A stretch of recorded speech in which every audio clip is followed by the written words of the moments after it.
Всем привет! Меня зовут Марина, вы на канале Russian Language Club, рубрика One Minute Russian.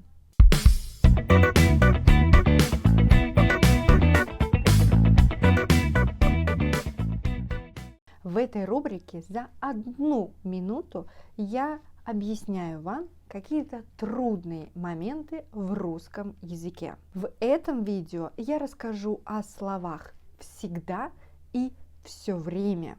Какая разница между этими словами? Когда нужно говорить «всегда», а когда «все время»? Давайте разбираться. 1 минута началась. Слова «всегда» и «все время» показывают на действие, которое длится долго, без остановки или часто повторяются. Всегда, в любой момент времени, в любое время. Бесконечно, никогда не переставая. Космос существовал всегда. Кто-то или что-то делает всю жизнь.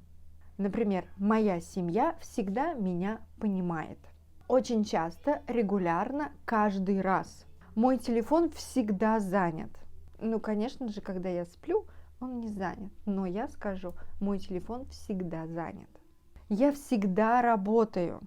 В любой момент или в любое время. Он всегда готов помочь. А теперь все время. Действие продолжалось непрерывно, не переставая в определенный момент времени. В воскресенье я все время был дома. Обратите внимание, в воскресенье. Не «я всегда был дома», а именно в воскресенье. В этот момент я все время был дома. Он готов все время слушать музыку, не останавливаясь ни на минуту. Минута закончилась. Очень надеюсь, что за эту минуту я смогла объяснить вам разницу между всегда и все время, и вы это отлично поняли.